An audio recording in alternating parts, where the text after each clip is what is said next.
narito na naman tayo para sa isang napaka-sweet at nakakakilig na love story nila Kalingap Edu at Ate Viancy. Tulad mo ay aking makilala. Sa pagpapatuloy ng ating love story ay nasa Cebu pa rin si Kalingap Edu at Ate Viancy. Ito na nga ang kanilang last day doon dahil uuwi na sila pagkatapos ng kanilang 3 araw na bakasyon doon sa Cebu. Talaga namang napaka-unforgettable ng experience nila doon dahil marami silang mga bagay na doon lamang nila naranasan.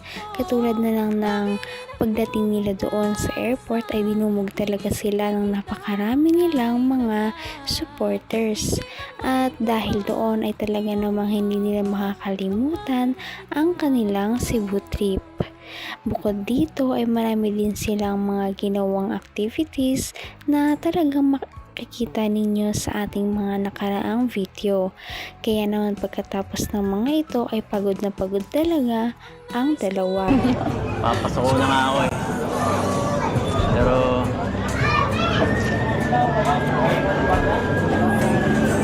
tagaan ko pa muna.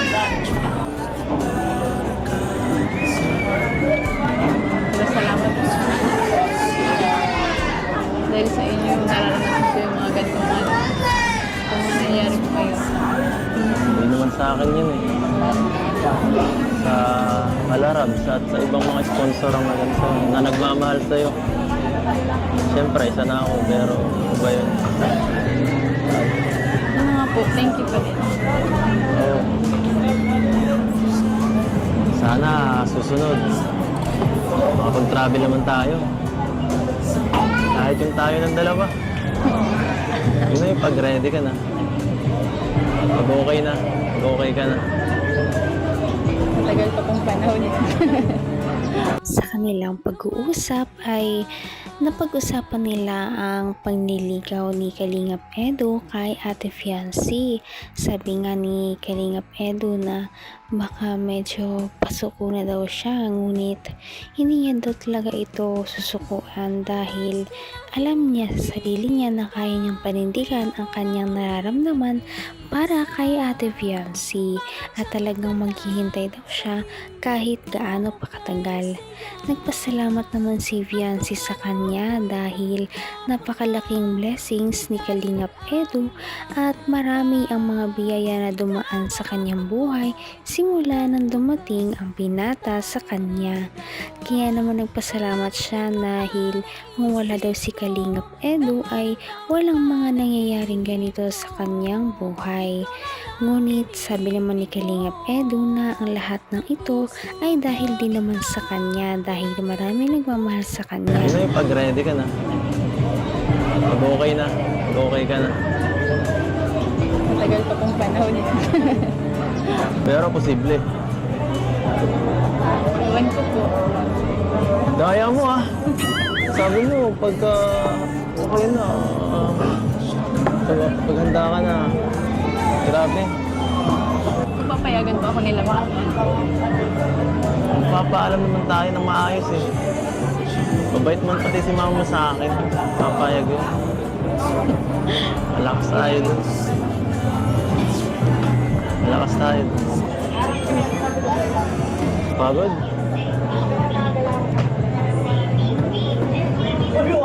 Gusto mo sumandal sa balikat ko?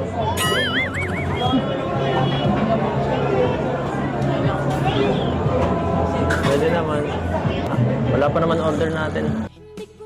Maghihintay na talaga si Kalingap Edu kahit gaano pa man katagal ang kanyang paghihintay dahil gustong gusto niya talaga si Ate Viancy.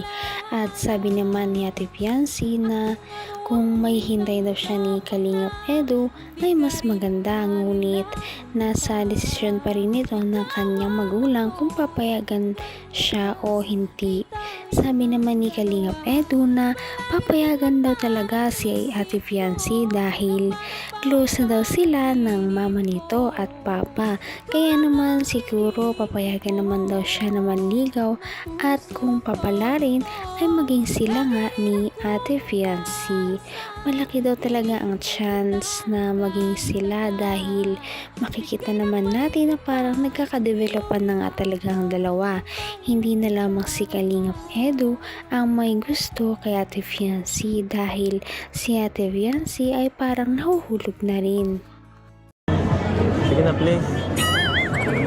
Pakiligin mo naman ako. Kahit isa lang. Para naman mabuhayan ako dito. Hinang-hina na ako. Fiancé.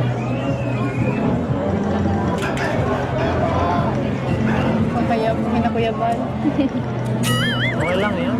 Mabilis lang naman eh. Hindi naman. Mga 10 seconds lang. Pagbigyan mo na muna ako. Para kumarinig sa'yo. I-comfort ka.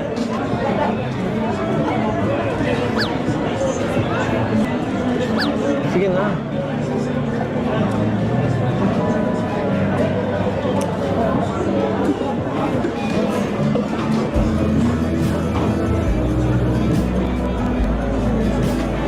Dahil nga sa pagod ng dalawa ay may naisip si Kalingap Edu na gawin. Sabi niya ay kung pwede ay sumandal muna si Ate Fiancé sa kanyang mga balikat para naman mawala din ang kanyang pagod at antok. Sabi naman ni Ate Fiancé ay nakakahiya dahil marami daw nanonood sa kanila, lalong-lalo na ang Kalingap team at si Kalingap Val Santos Matubang. Sabi naman ni Kalingap Edu na okay lamang daw yon dahil wala din naman daw talaga silang ginagawang masama. Magpapahinga lamang naman daw si Ate Fiancé sa kanyang balikat. Maya-maya ay nag-isip na nga si Ate Fiancé ngunit hindi niya rin talaga natiis ang hinihingi ni Kalingap Edu at maya-maya ay sumandal na nga ito sa balikat ni Kalingap Edu kaya naman kinilig ang mga viewers sa kanila. Puro ang view dyan. No? Nakakahiya. Sarap ng simulan. Sa balikat lang. Hindi ko makakalimutan yung mga experience ko. Ako rin. Lahat ng to. Hatak sa utak ko. Pati sa puso ko.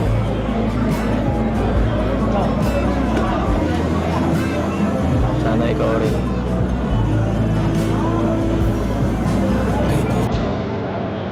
Oh, ito na pala yung pagkain, no? Tara, kain tayo.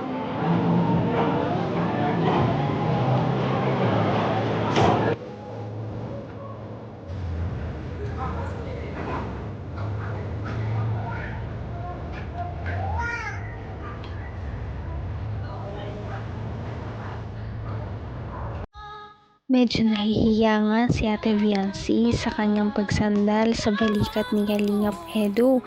Ngunit kita naman natin ang kanyang pamumula at parang masaya din naman siya sa kanyang ginawa.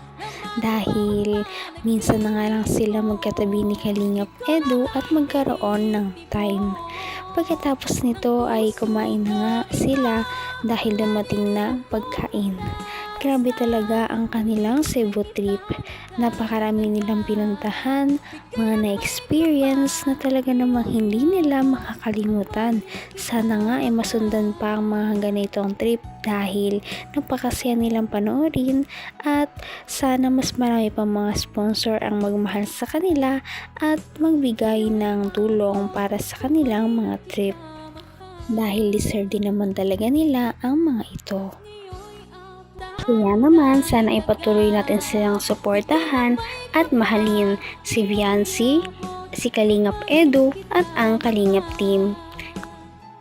Yun lamang at maraming salamat sa panonood. Abangan natin kung magkakatuluyan ba talaga si Kalingap Edu at Fiancé. Hanggang sa muli. Bye! Ngayon'y abot kamay na kita.